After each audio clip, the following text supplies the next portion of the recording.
bergerak berbagi untuk negeri, guru penggerak majukan pendidikan. Guru penggerak menghamba pada murid, kreatif rancang pembelajaran. Hargai potensi, tingkatkan prestasi, lahirkan profil pelajar Pancasila. Belajar, bergerak, berbagi untuk negeri, kita menjalin kolaborasi. Belajar, bergerak, berbagi untuk negeri, demi bakti pada Ibu Pertiwi.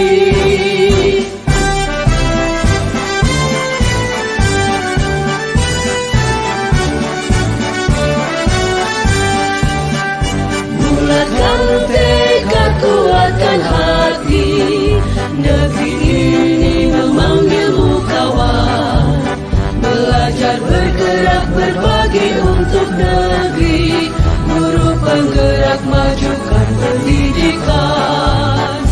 Guru penggerak menghamba pada murid, kreatif rancang pembelajaran. Hargai potensi, tingkatkan prestasi, lahirkan profil pelajar Pancasila.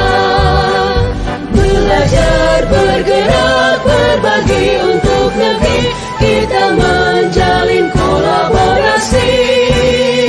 Belajar, bergerak, berbagi untuk negeri, demi bakti pada Ibu Pertiwi. Belajar, bergerak, berbagi untuk negeri, kita menjalin kolaborasi. Belajar, bergerak, berbagi untuk negeri, demi bakti pada Ibu Pertiwi. Demi bakti pada Ibu Pertiwi.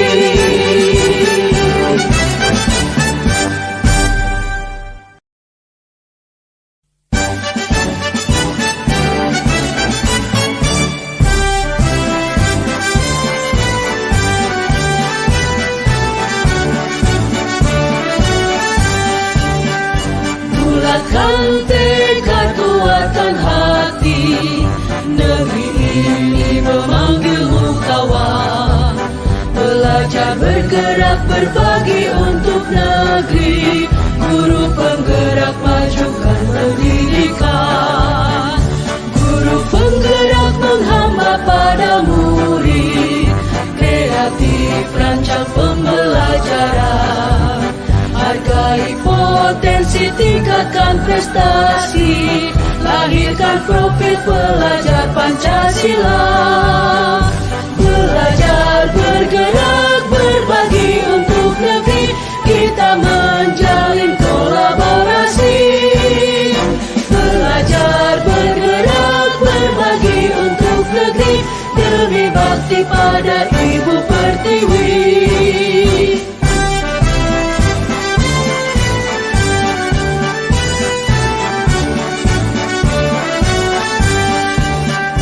Bulatkan tekad, kuatkan hati, negeri ini memanggilmu kawan. Belajar, bergerak, berbagi untuk negeri, guru penggerak majukan pendidikan. Guru penggerak menghamba pada murid, kreatif rancang pembelajaran. Hargai potensi, tingkatkan prestasi, lahirkan profil pelajar Pancasila. Belajar, bergerak, berbagi untuk negeri, kita menjalin kolaborasi. Belajar, bergerak, berbagi untuk negeri, demi bakti pada Ibu Pertiwi. Belajar, bergerak, berbagi untuk negeri, kita menjalin kolaborasi.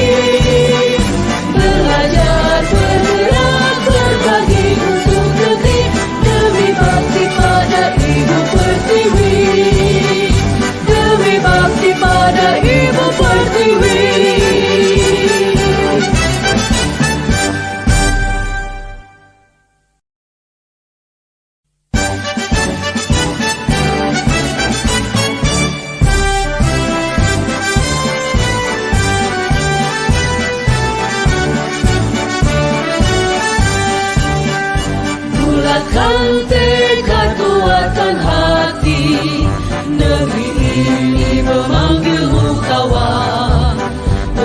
belajar bergerak berbagi untuk negeri. Guru penggerak majukan pendidikan. Guru penggerak menghamba pada murid. Kreatif rancang pembelajaran. Hargai potensi, tingkatkan prestasi. Lahirkan profil pelajar Pancasila. Belajar bergerak berbagi untuk negeri. Kita menjalin kolaborasi. Assalamualaikum warahmatullahi wabarakatuh. Waalaikumsalam warahmatullahi wabarakatuh. Terima kasih atas kehadirannya Bapak Ibu Guru di siang hari ini guna menghadiri diseminasi budaya positif, penyebaran pemahaman dan penerapan pengalaman budaya positif. Bapak Ibu Guru semuanya, ini adalah merupakan tugas mandiri aksi nyata dari program pendidikan hidup penggerak angkatan 10. Alhamdulillah saya termasuk salah satu pesertanya, dan hari ini diseminasi budaya positif bersama saya Ratna Dewi dari SD Negeri 230 Palembang. Sebelum lanjut ke materi, ada baiknya kita sama-sama melafazkan lafaz basmalah. Bismillahirrahmanirrahim. Next.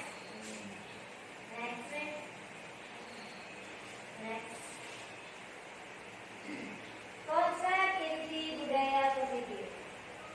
Bapak Ibu guru hebat semuanya, konsep inti budaya positif di sini ada 8 yang telah saya rangkum, yaitu yang satu, perubahan paradigma belajar, disiplin positif, nilai-nilai kebaikan, kebutuhan dasar manusia, motivasi perilaku manusia, posisi kontrol guru, keyakinan kelas, dan terakhir segitiga restitusi.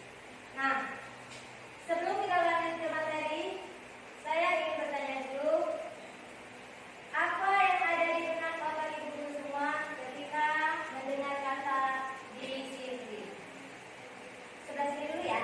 Oke. Di kata disiplin tempat kartu boleh, yang tengah. Ya.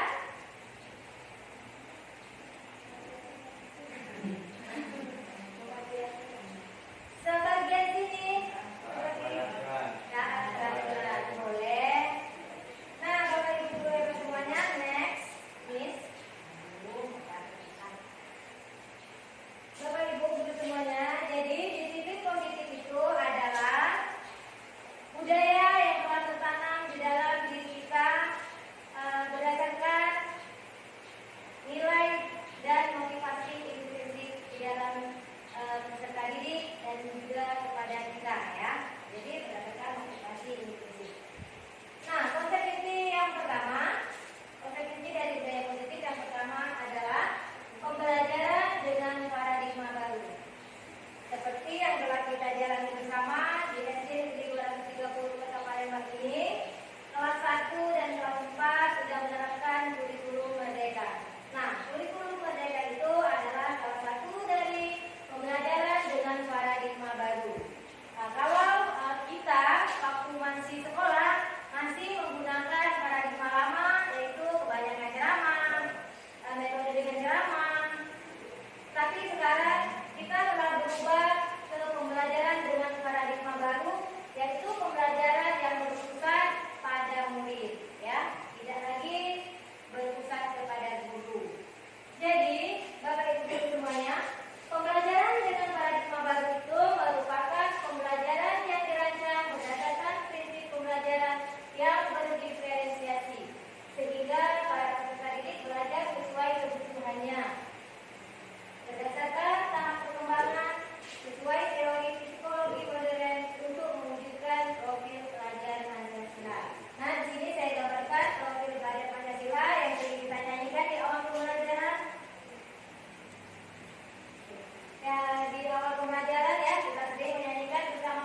di kelas beserta dimensi-dimensinya. Nanti akan saya jelaskan di slide selanjutnya dimensinya. Lanjut. Di sini ada miskonsepsi tentang makna kontrol. Jadi miskonsepsi ini nomor 1, ilusi guru mengontrol murid. Tentu saja ketika kita mengontrol murid, membuat peraturan yang mendadak, murid menuruti, mematuhi apa yang kita inginkan, tapi sebenarnya kita tidak bisa mengontrol murid. Melainkan mereka itu sedang mengizinkan dirinya untuk dikontrol, ya. Tapi belum tentu dengan jangka panjang. Dampaknya adalah jangka pendek. Jika tidak dimonitor, pasti akan berbuat seperti sebelumnya, ya. Jadi itu adalah ilusi, hanya ilusi saja. Ilusi guru mengontrol murid. Selanjutnya, ilusi bahwa semua penguatan positif, efektif dan bermanfaat. Belum tentu, ya, Bapak Ibu. Banyak penguatan positif, efektif dan bermanfaat itu, tapi tidak semuanya. Banyak kan juga hanya ilusi, ya. Nanti dijelaskan ada nanti kaitannya di depan di slide selanjutnya. Dan yang ketiga, ilusi bahwa kritik dan membuat orang merasa bersalah dapat menguatkan karakter. Tentu saja itu adalah hanya ilusi, ya. Terakhir,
murid kita di kelas atau di luar kelas memiliki masalah, seorang guru membantu mencarikan solusi apa permasalahannya, dan murid pun merasa bertanggung jawab akan semua kesalahannya. Jadi guru menang dan murid juga menang.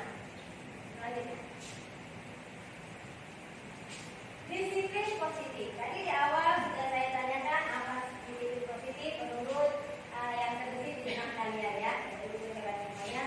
Di sini ada dijelaskan tentang disiplin positif. Kata disiplin sendiri itu berasal dari kata Latin atau disiplina yang artinya belajar. Kata disiplin juga berasal dari akar kata yang sama dengan disiplin atau murid atau pengikut. Untuk menjadi seorang murid atau pengikut, seseorang harus paham betul alasan mengapa mereka mengikuti suatu aliran atau ajaran tertentu, sehingga motivasi yang terbangun adalah motivasi intrinsik, bukan ekstrinsik. Selanjutnya, disiplin positif adalah cara menerapkan sikap disiplin yang bertujuan untuk menumbuhkan kesadaran serta memberdayakan anak mandiri melakukan sesuatu tanpa iming-iming, hukuman, sogokan, ancaman maupun hadiah. Nah, Bapak Ibu guru hebat semuanya, sebagai pendidik, tujuan kita adalah menciptakan anak-anak yang memiliki disiplin diri sehingga mereka bisa berperilaku dengan mengacu pada nilai-nilai kebajikan universal dan memiliki motivasi intrinsik dan bukan ekstrinsik. Nah, di sini nilai-nilai kebajikan universal. Salah satu dari konsep inti budaya positif yaitu nilai-nilai kebajikan yang disepakati bersama, lepas dari suku, bangsa, agama, bahasa maupun latar belakangnya. Nilai-nilai kebajikan dari 6 institusi atau organisasi di sini dijelaskan ya. Ada profil pelajar Pancasila beserta 6 dimensinya. Seperti yang saya jelaskan di awal tadi, ini adalah dimensi-dimensinya dari profil pelajar Pancasila yang sering kita nyanyikan di awal pembelajaran ya. 1. Beriman bertakwa kepada Tuhan yang Maha Esa dan berakhlak mulia. Jadi diharapkan anak-anak peserta didik kita di kelas itu memiliki karakter yang sesuai dengan profil pelajar Pancasila. Selain bertakwa kepada Allah Tuhan yang Maha Esa, juga memiliki akhlak yang mulia. Itu adalah tugas kita sebagai pendidik. Nomor 2, mandiri. Jadi diharapkan semua peserta didik kita itu berkarakter mandiri, ya, tidak bergantung pada orang lain, bisa menyelesaikan masalahnya sendiri. Ketiga, bernalar kritis. Dan keempat, berkebinekaan global, bergotong royong. Nah, bergotong royong di sini bukan berarti hanya dalam menjaga kebersihan. Bergotong royong juga sama halnya dengan berkolaborasi, ya, berkolaborasi dengan temannya di dalam kelas, belajar bersama dalam penyelesaian masalah. Jadi itu adalah salah satu dari karakter bergotong royong menurut sesuai dengan profil pelajar Pancasila. Terakhir, kreatif ya. Diharapkan peserta didik kita di kelas itu bisa kreatif. Ada lagi dari IBO program atau PYP, sikap murid itu harus toleransi, rasa hormat, integritas, mandiri, menghargai, antusias, empati, pengetahuan, kreativitas, kerjasama, percaya diri, komitmen. Dan selanjutnya ada dari institusi atau organisasi dari Indonesia Heritage Foundation atau IHF, yaitu 9 pilar karakter ya. Ada 1, cinta Tuhan dan cita-citaannya, kemandirian dan tanggung jawab, kejujuran atau amanah, diplomatik, hormat dan santun, dermawan, suka menolong dan gotong royong, percaya diri, kreatif dan bekerja keras, kepemimpinan dan keadilan, baik dan rendah hati, toleransi, kedamaian, dan kesatuan. Ini adalah nilai-nilai kebajikan universal yang disepakati bersama berdasarkan dari institusi. Next. Bapak Ibu guru hebat semuanya. Setiap manusia itu pasti memiliki kebutuhan. Di sini di dalam budaya positif penerapan disiplin positif, salah satu konsep inti Coba Aren silakan dibaca. Komentar-komentarnya. Ya, jadi aja Bapak.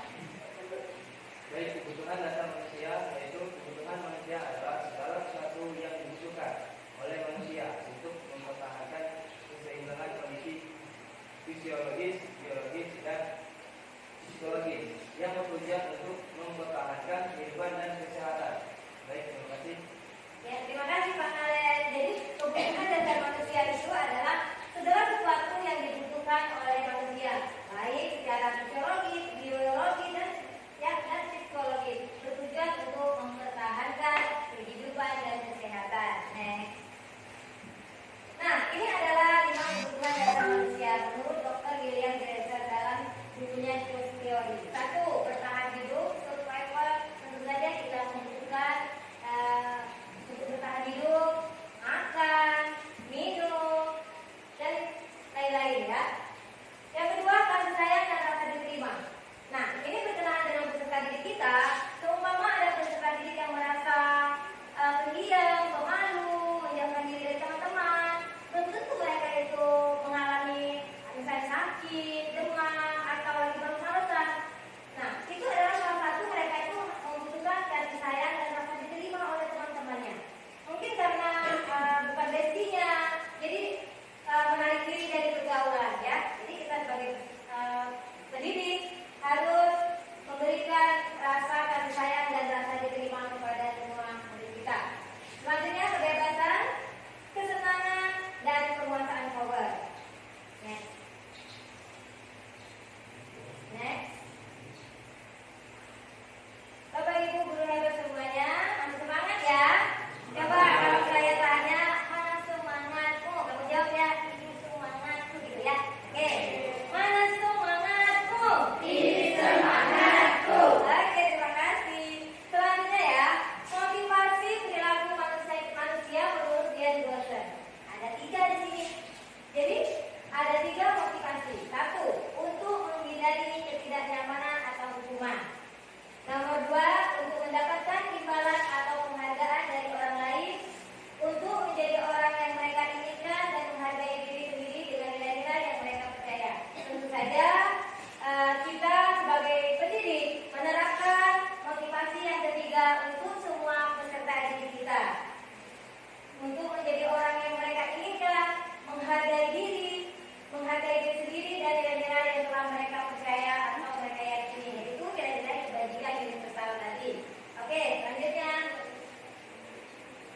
Nah, selanjutnya konsep disiplin ada dengan identitas gagal. Nah, ini hukuman dan penghargaan ini merupakan konsep identitas gagal. Ya, kenapa gagal? Karena kalau hukuman itu dampaknya jangka pendek, ya, dan juga dilakukan secara tiba-tiba. Sedangkan penghargaan itu, mengapa dikatakan identitas gagal? Sama saja ya, karena harus dimonitor, tidak efektif karena bisa merusak hubungan. Anak-anak melakukan sesuatu itu hanya ingin mendapat penghargaan. Jadi kalau tidak ada penghargaan, mereka malas-malasan. Nah, jadi itu begitu. Jadi dikatakan dengan identitas yang gagal, ya, bisa tidak merusak hubungan, mengurangi ketepatan, penghargaan itu menghukum, menurunkan kualitas dan mematikan kreativitas. Nah, konsep disiplin dengan identitas sukses, konsekuensi dan restitusi. Konsekuensi penguatan jangka pendek, tetap jangka pendek ya, perlu monitoring berkelanjutan, stimulus respon, sedangkan kita tadi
ini adalah tahapannya. Satu, dengan cara menstabilkan identitas. Ketika peserta didik itu melakukan kesalahan, sudah pasti mereka dalam tahap identitas yang gagal.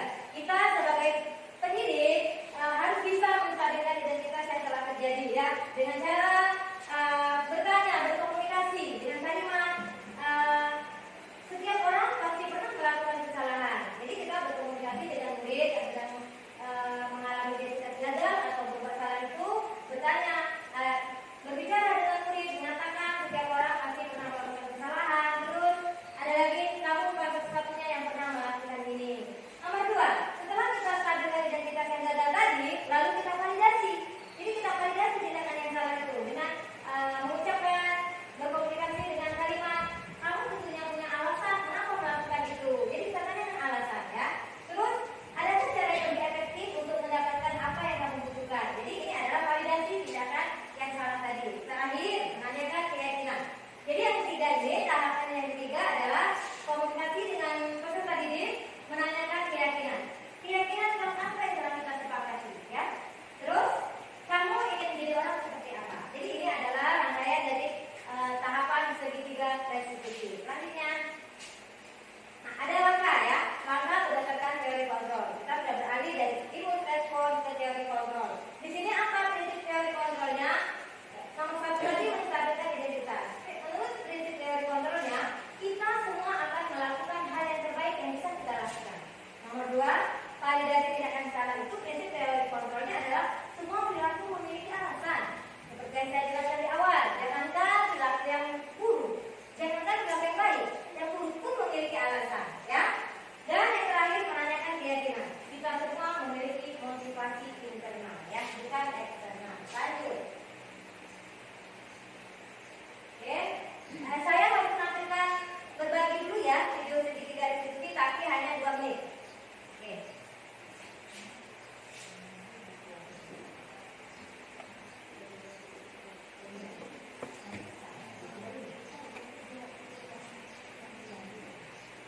Saya menampilkan ini ya, Bapak Ibu saya semuanya, karena saya harus berbagi. Baru berapa? Baru 32. Iya enggak, ini apa contoh video?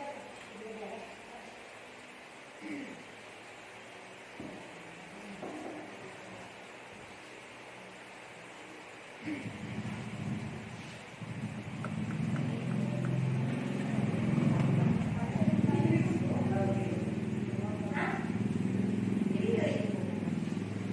Tunggu ya, lagi proses.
Bapak Guru hebat. Dalam penerapan disiplin positif restitusi, salah satu program yang dikembangkan adalah 5 posisi kontrol. 5 posisi kontrol dalam restitusi adalah proses perjalanan seorang pendidik agar dapat mengenali dirinya. Pada video kali ini, kita akan membahas tentang 5 posisi kontrol yang dikembangkan oleh Diane Dawson dan contoh penerapannya.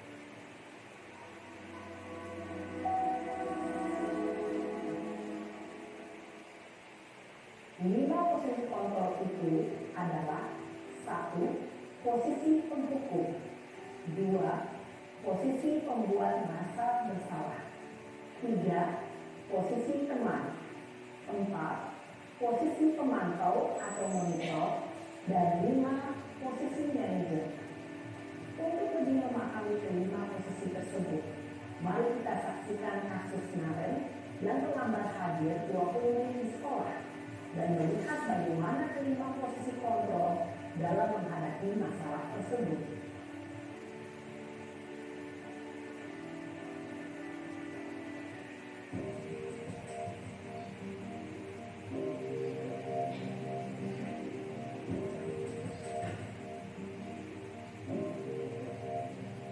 Naren, sini kamu. Selamat pagi, Bu. Selalu terlambat. Kamu deh, pasti terlambat. Maaf, Bu. Saya Apa? Apa coba? Alasan kamu apa lagi? Kapan sih kamu tidak terlambat? Malas sekali ya kamu jadi anak. saya Dasar pemalas. Gak kapok-kapok sih kamu. Sudah berapa kali terlambat? Sana, kamu keliling lapangan basket 2 kali. kenapa saya harus beli lapangan basket, Bu? Kenapa? Kamu seorang ibu. Berani-beraninya jawab. Sudah terlambat, masih berani jawab pula. Sekarang, keliling lapangan basket 5 kali sekalian. Biar kapok. Cepat. Pergi sana ke lapangan basket. Posisi penghukum biasanya berbicara dengan nada tinggi, menghadap, menunjuk-nunjuk, menyakiti, dan menyindir. Hukuman bisa berupa fisik maupun psikis. Ibu dan bapak guru hebat, dampak yang terjadi pada murid ketika guru berada pada posisi penghukum adalah murid cenderung akan memberontak, bahkan menyimpan dendam.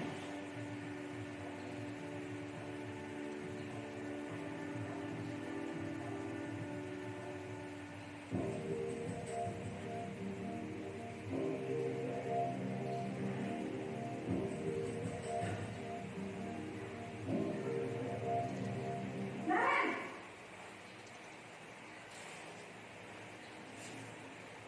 Selamat pagi, Bu. Naren. Kamu kenapa terlambat lagi, nak? Ya Tuhan, Naren. Kamu senang ya bikin ibu susah ya? Kalau kamu terlambat lagi, nanti ibu yang ditegur bapak kepala sekolah, nak. Disangka ibu tidak bisa membina kamu. Duh, gimana ini? Maaf, Bu. Duh, Gusti Naren. Kamu suka ya kalau ibu tegur bapak kepala sekolah? Terus, sekarang ibu harus tulis apa yang di buku absen? Ini kan sudah sering terlambat loh. Ibu harus apa coba? Maaf, Bu. Maaf sekali. Ya sudah, lain kali jangan bikin ibu susah lagi ya nak ya. Ibu tidak akan kuat lagi kalau kamu begini terus. Bisa jantungan kalau ibu ditegur bapak kepala sekolah. Sekarang cepat, kelas. Maaf ya, Bu. Maaf sekali.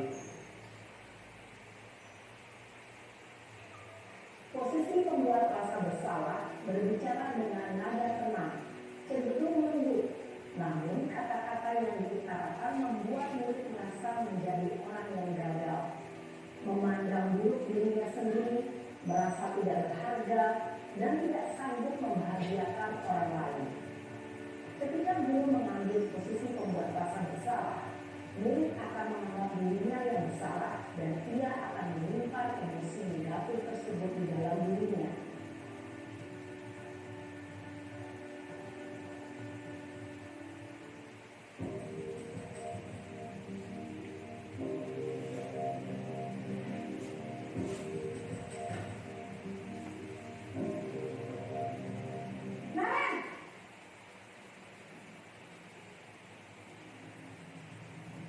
Selamat pagi Bu. Wah, sudah jam berapa ini nak? Terlambat lagi ya sayang. Iya Bu, habis ibu saya lupa bawa tas saya Bu. Kamu malah menyalahkan ibu kamu. Kamu bukannya akan larinya paling kencang.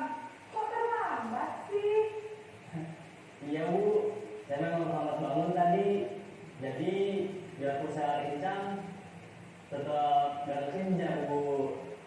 Ya sudah sana. Nanti lain kali larinya lebih kencang lagi ya.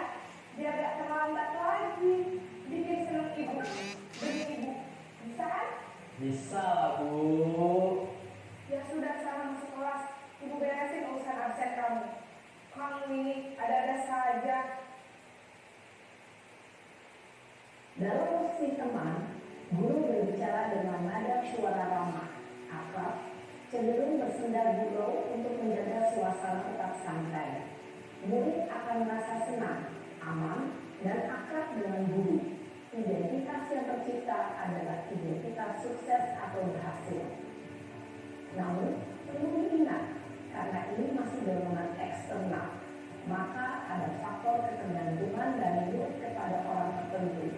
Di sini, guru absennya, sehingga di lain waktu, murid bisa berperilaku baik, namun hanya kepada orang-orang tertentu saja.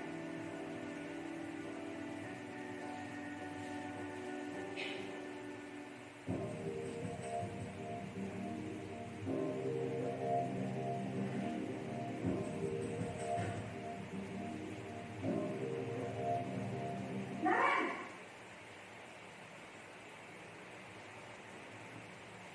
Selamat pagi Bu.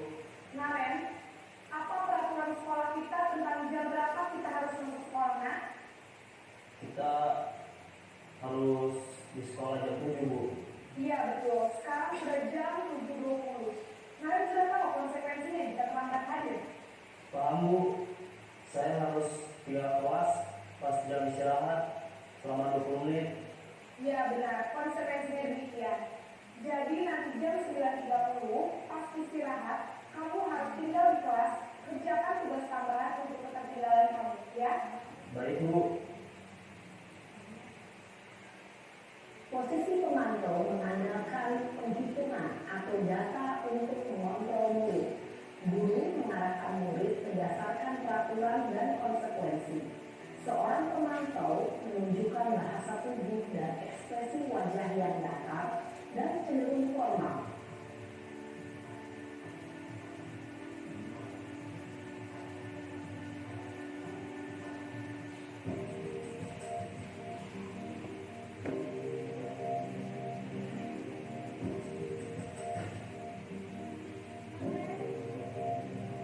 Naren!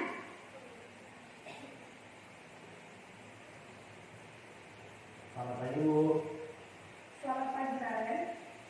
Maaf Bu, saya terlambat. Iya, sekolah masuknya jam 7, sekarang sudah jam 7.20. Jadi sekarang bagaimana ini, Naren? Maaf Bu, saya lupa setelah saya semalam. Baiklah, menurut kamu, keyakinan sekolah yang mana yang perlu kamu tingkatkan? Menghargai diri sendiri dan orang lain mungkin ya Bu. Setuju. Jadi, apakah Naren meyakini prinsip saling menghormati tersebut? Iya Bu, saya meyakininya. Apakah Naren bersedia memperbaiki masalah keterlambatan ini? Bersedia Bu. Bagaimana kamu akan memperbaiki masalah keterlambatan ini? Saya akan coba untuk tidak lupa menyetel alarm saya Bu. Baik, kalau Naren lupa menyetel alarm di rumah, ada orang yang kira-kira bisa bantu mengingatkan tidak? Ada Bu, kakak saya, Kak Emma. Ada lagi selain Kak Emma? Selain Kak Emma, ada ibu saya. Baik, jadi yang mengingatkan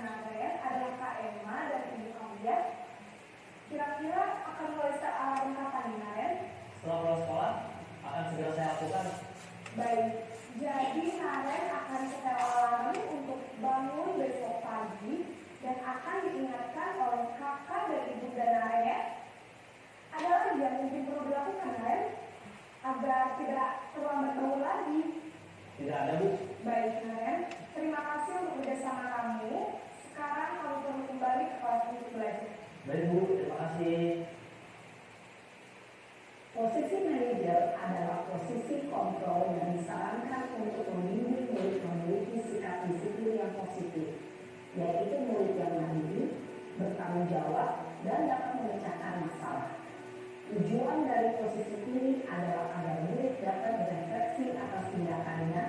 Guru akan dengan tulus memberikan pertanyaan-pertanyaan bermakna, sehingga membuat murid dapat belajar dari kesalahannya dan mencari sebuah solusi untuk menyelesaikannya. Ibu dan bapak guru hebat, setelah mengamati adegan kelima posisi kontrol tadi, kira-kira posisi mana yang paling ideal? Posisi mana yang dapat menunjang motivasi intrinsik murid? Ya, tentu posisi manajer. Posisi ini memang posisi ideal yang ingin dituju setiap pendidik. Pada posisi inilah, guru dapat menerapkan disiplin positif yang berpihak pada murid, yang memerdekakan murid. Perjalanan seorang pendidik tentunya tidak mudah untuk sampai pada posisi seorang manajer. Namun, tujuan kita pasti, yaitu menciptakan murid-murid yang mandiri, merdeka, dan bertanggung jawab.